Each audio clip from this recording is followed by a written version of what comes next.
السلام علیکم ورحمۃ اللہ وبرکاتہ۔ سیرت النبی صلی اللہ علیہ وسلم کا جو سلسلہ چل رہا تھا اس کا اگلا حصہ پیش خدمت ہے۔ اس سے پہلے ہم نے پڑھا کہ جنگ احد کے ختم ہونے کے بعد جب شہیدوں اور زخمیوں کی خبرگیری کے لیے مسلمان آئے تو انہوں نے اپنے اپنے شہداء کو دیکھا، اور یہ بھی ہم نے پڑھا کہ رسول اللہ صلی اللہ علیہ وسلم نے خود بھی شہداء کا معائنہ فرمایا اور فرمایا کہ میں ان لوگوں کے حق میں گواہ رہوں گا۔ حقیقت یہ ہے کہ جو شخص اللہ تعالیٰ کی راہ میں زخمی کیا جاتا ہے اسے اللہ تعالیٰ قیامت کے روز اس حالت میں اٹھائے گا کہ اس کے زخم سے خون بہہ رہا ہوگا، رنگ تو خون ہی کا ہوگا لیکن خوشبو مشک کی ہوگی۔ اب اس کے آگے کچھ صحابہ کرام رضی اللہ عنہم نے اپنے شہداء کو مدینہ منتقل کر لیا تھا۔ آپ صلی اللہ علیہ وسلم نے انہیں حکم دیا کہ اپنے شہیدوں کو واپس لا کر ان کی شہادت گاہوں میں دفن کریں۔ نیز شہداء کے ہتھیار اور پوستین کے لباس اتار لیے جائیں، پھر انہیں غسل دیے بغیر جس حالت میں ہوں اسی حالت میں دفن کر دیا جائے۔ آپ صلی اللہ علیہ وسلم دو دو تین تین شہیدوں کو ایک ہی قبر میں دفن فرما رہے تھے، اور دو دو آدمیوں کو ایک ہی کپڑے میں اکٹھا لپیٹ دیتے تھے اور دریافت فرماتے تھے کہ ان میں سے کس کو قرآن زیادہ یاد ہے۔ لوگ جس کی طرف اشارہ کرتے اسے لحد میں آگے کرتے اور فرماتے کہ میں قیامت کے روز ان لوگوں کے بارے میں گواہی دوں گا۔ عبداللہ رضی اللہ عنہ بن عمرو بن حرام اور عمر بن جموح رضی اللہ عنہ ایک ہی قبر میں دفن کیے گئے کیونکہ ان دونوں میں دوستی تھی۔ حنظلہ رضی اللہ عنہ کی لاش غائب تھی۔ تلاش کے بعد ایک جگہ اس حالت میں ملی کہ زمین پر پڑی تھی اور اس سے پانی ٹپک رہا تھا۔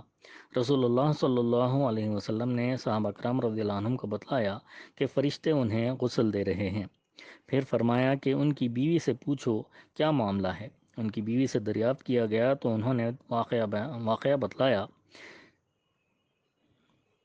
یہیں سے حنظلہ رضی اللہ عنہ کا نام غسیل الملائکہ، فرشتوں کے غسل دیے ہوئے، پڑ گیا۔ رسول اللہ صلی اللہ علیہ وسلم نے اپنے چچا حمزہ رضی اللہ عنہ کا حال دیکھا تو سخت غمگین ہوئے۔ آپ صلی اللہ علیہ وسلم کی پھوپھی صفیہ رضی اللہ عنہ تشریف لائیں۔ وہ بھی اپنے بھائی حمزہ رضی اللہ عنہ کو دیکھنا چاہتی تھیں، لیکن رسول اللہ صلی اللہ علیہ وسلم نے ان کے صاحبزادے زبیر رضی اللہ عنہ سے کہا کہ انہیں واپس لے جائیں، وہ اپنے بھائی کا حال دیکھ نہ لیں۔ مگر صفیہ رضی اللہ عنہ نے کہا آخر ایسا کیوں؟ مجھے معلوم ہو چکا ہے کہ میرے بھائی کا مفلا کیا گیا ہے، لیکن یہ اللہ تعالیٰ کی راہ میں ہے، اس لیے جو کچھ ہوا ہم اس پر پوری طرح راضی ہیں۔ میں ثواب سمجھتے ہوئے انشاءاللہ صبر کروں گی۔ اس کے بعد حمزہ رضی اللہ عنہ کے پاس آئیں اور انہیں دیکھا، ان کے لیے دعا کی، انا للہ پڑھی اور اللہ سے مغفرت مانگی۔ پھر رسول اللہ صلی اللہ علیہ وسلم نے حکم دیا کہ انہیں عبداللہ رضی اللہ عنہ بن جحش کے ساتھ دفن کر دیا جائے۔ وہ حمزہ رضی اللہ عنہ کے بھانجے بھی تھے اور رضائی بھائی بھی۔ ابن مسعود رضی اللہ عنہ کا بیان ہے کہ رسول اللہ صلی اللہ علیہ وسلم حمزہ رضی اللہ عنہ بن عبد المطلب پر جس طرح روئے اس سے بڑھ کر روتے ہوئے ہم نے آپ صلی اللہ علیہ وسلم کو کبھی نہیں دیکھا۔ آپ صلی اللہ علیہ وسلم نے انہیں قبلے کی طرف رکھا، پھر ان کے جنازے پر کھڑے ہوئے اور اس طرح روئے کہ آواز بلند ہو گئی۔ در حقیقت شہداء کا منظر تھا ہی بڑا نازک۔ چنانچہ خباب رضی اللہ عنہ بن ارد کا بیان ہے کہ حمزہ رضی اللہ عنہ کے لیے ایک سیاہ دھاریوں والی چادر کے سوا کوئی کفن نہ مل سکا۔ یہ چادر سر پر ڈالی جاتی تو پاؤں کھل جاتے اور پاؤں پر ڈالی جاتی تو سر کھل جاتا۔ بالآخر چادر سے سر ڈھانک دیا گیا اور پاؤں پر گھاس ڈال دی گئی۔ عبد الرحمن بن عوف رضی اللہ عنہ کا بیان ہے کہ مصعب رضی اللہ عنہ بن عمیر کی شہادت واقع ہوئی اور وہ مجھ سے بہتر تھے، تو انہیں ایک چادر کے اندر کفنایا گیا۔ حالت یہ تھی کہ اگر ان کا سر ڈھانکا جاتا تو پاؤں کھل جاتے اور پاؤں ڈھانکے جاتے تو سر کھل جاتا۔ ان کی یہی کیفیت خباب رضی اللہ عنہ نے بھی بیان کی ہے، اور اتنا مزید اضافہ فرمایا کہ اس کیفیت کو دیکھ کر نبی کریم صلی اللہ علیہ وسلم نے ہم سے فرمایا کہ چادر سے ان کا سر ڈھانک دو اور پاؤں پر اذخر ڈال دو۔ رسول اللہ صلی اللہ علیہ وسلم اللہ عز و جل کی حمد و ثنا کرتے اور اس سے دعا فرماتے ہیں۔ امام احمد کی روایت ہے کہ احد کے روز جب مشرکین واپس چلے گئے تو رسول اللہ صلی اللہ علیہ وسلم نے صحابہ کرام رضی اللہ عنہم سے فرمایا، برابر ہو جاؤ، ذرا میں اپنے رب عز و جل کی ثنا کروں۔ اس حکم پر صحابہ کرام رضی اللہ عنہم نے آپ صلی اللہ علیہ وسلم کے پیچھے صفیں باندھ لی، اور آپ صلی اللہ علیہ وسلم نے یوں فرمایا، اے اللہ، تیرے ہی لیے ساری حمد ہے۔ اے اللہ، جس چیز کو تو کشادہ کر دے اسے کوئی تنگ نہیں کر سکتا، اور جس چیز کو تو تنگ کر دے اسے کوئی کشادہ نہیں کر سکتا۔ جس شخص کو تو گمراہ کر دے اسے کوئی ہدایت نہیں دے سکتا، اور جس شخص کو تو ہدایت دے دے اسے کوئی گمراہ نہیں کر سکتا۔ جس چیز کو تو روک دے اسے کوئی دے نہیں سکتا، اور جس چیز کو تو دے دے اسے کوئی روک نہیں سکتا۔ جس چیز کو تو دور کر دے اسے کوئی قریب نہیں کر سکتا، اور جس چیز کو تو قریب کر دے اسے کوئی دور نہیں کر سکتا۔ اے اللہ، ہمارے اوپر اپنی برکتیں، رحمتیں اور فضل و رزق پھیلا دے۔ اے اللہ، میں تجھ سے برقرار رہنے والی نعمت کا سوال کرتا ہوں جو نہ ٹلے اور نہ ختم ہو۔ اے اللہ، میں تجھ سے فقر کے دن مدد کا اور خوف کے دن امن کا سوال کرتا ہوں۔ اے اللہ، جو کچھ تو نے ہمیں دیا ہے اس کے شر سے، اور جو کچھ نہیں دیا ہے اس کے بھی شر سے تیری پناہ چاہتا ہوں۔ اے اللہ، ہمارے نزدیک ایمان کو محبوب کر دے اور اسے ہمارے دلوں میں خوشنما بنا دے، اور کفر، فسق اور نافرمانی کو ناگوار بنا دے، اور ہمیں ہدایت یافتہ لوگوں میں سے کر دے۔ ہمیں ہدایت یافتہ لوگوں میں کر دے۔ اے اللہ، ہمیں مسلمان رکھتے ہوئے وفات دے، اور مسلمان ہی رکھتے ہوئے زندہ رکھ، اور رسوائی اور فتنے سے دوچار کیے بغیر صالحین میں شامل فرما۔ اے اللہ، تو ان کافروں کو مار اور ان پر سختی اور عذاب کر جو تیرے پیغمبروں کو جھٹلاتے اور تیری راہ سے روکتے ہیں۔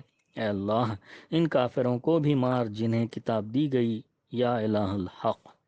آمین ثم آمین۔ مدینے کو واپسی اور محبت و جانسپاری کے نادر واقعات۔ شہداء کی تدفین اور اللہ عز و جل کی ثنا و دعا سے فارغ ہو کر رسول اللہ صلی اللہ علیہ وسلم نے مدینے کا رخ فرمایا۔ جس طرح دوران کارزار اہل ایمان صحابہ سے محبت و جانسپاری کے نادر واقعات کا ظہور ہوا تھا، اسی طرح اثناء راہ میں اہل ایمان صحابیات سے صدق و جانسپاری کے عجیب عجیب واقعات ظہور میں آئے۔ چنانچہ راستے میں نبی کریم صلی اللہ علیہ وسلم کی ملاقات حمنہ بنت جحش سے ہوئی۔ انہیں ان کے بھائی عبداللہ بن جحش کی شہادت کی خبر دی گئی۔ انہوں نے انا للہ پڑھی اور دعائے مغفرت کی۔ پھر ان کے ماموں حمزہ رضی اللہ عنہ بن عبد المطلب کی شہادت کی خبر دی گئی۔ انہوں نے پھر انا للہ پڑھی اور دعائے مغفرت کی۔ اس کے بعد ان کے شوہر مصعب رضی اللہ عنہ بن عمیر کی شہادت کی خبر دی گئی تو تڑپ کر چیخ اٹھیں اور دھاڑ مار کر رونے لگیں۔ رسول اللہ صلی اللہ علیہ وسلم نے فرمایا، عورت کا شوہر اس کے یہاں ایک خصوصی درجہ رکھتا ہے۔ اسی طرح آپ صلی اللہ علیہ وسلم کا گزر بنو دینار کی ایک خاتون کے پاس سے ہوا جس کے شوہر، بھائی اور والد تینوں شہادت سے سرفراز ہو چکے تھے۔ جب انہیں ان لوگوں کی شہادت کی خبر دی گئی تو کہنے لگیں کہ رسول اللہ صلی اللہ علیہ وسلم کا کیا ہوا؟ لوگوں نے کہا، فلاں نبی کریم صلی اللہ علیہ وسلم بخیر ہیں، اور بحمدللہ جیسا تم چاہتی ویسے ہی ہیں۔ خاتون نے کہا، ذرا مجھے دکھلا دو، میں بھی آپ صلی اللہ علیہ وسلم کا وجود مبارک دیکھ لوں۔ لوگوں نے انہیں اشارے سے بتلایا۔ جب ان کی نظر آپ صلی اللہ علیہ وسلم پر پڑی تو بے ساختہ پکار اٹھی، کل مصیبت بعدک جلل، آپ صلی اللہ علیہ وسلم کے بعد ہر مصیبت ہیچ ہے۔ اثناء راہ ہی میں سعد بن معاذ رضی اللہ عنہ کی والدہ آپ صلی اللہ علیہ وسلم کے پاس دوڑتی ہوئی آئیں۔ اس وقت سعد رضی اللہ عنہ بن معاذ رسول اللہ صلی اللہ علیہ وسلم کے گھوڑے کی لگام تھامے ہوئے تھے۔ کہنے لگے، یا رسول اللہ صلی اللہ علیہ وسلم، میری والدہ ہیں۔ آپ صلی اللہ علیہ وسلم نے فرمایا، انہیں مرحبا کہو۔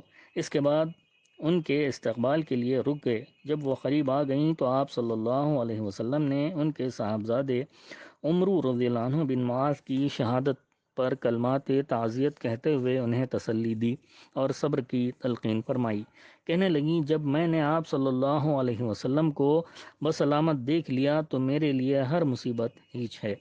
پھر رسول اللہ صلی اللہ علیہ وسلم نے شہدائے احد کے لیے دعا فرمائی اور فرمایا، اے ام سعد رضی اللہ عنہ، تم خوش ہو جاؤ اور شہداء کے گھر والوں کو خوشخبری سنا دو کہ ان کے شہداء سب کے سب ایک ساتھ جنت میں ہیں، اور اپنے گھر والوں کے بارے میں ان سب کی شفاعت قبول کر لی گئی۔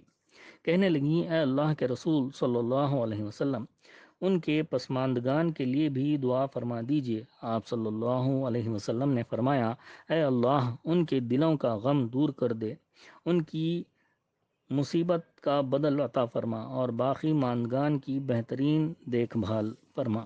آمین ثم آمین۔ انشاءاللہ تعالی اس کے بعد اگلی نشست میں بیان کیا جائے گا۔ اللہ تعالی ہم سب کو نبی کریم صلی اللہ علیہ وسلم سے جیسی محبت کرنی چاہیے ویسی محبت کرنے والا بنائے، اور نبی کریم صلی اللہ علیہ وسلم کے نقش قدم پر اپنی زندگیوں کو گزارنے والا بنائے۔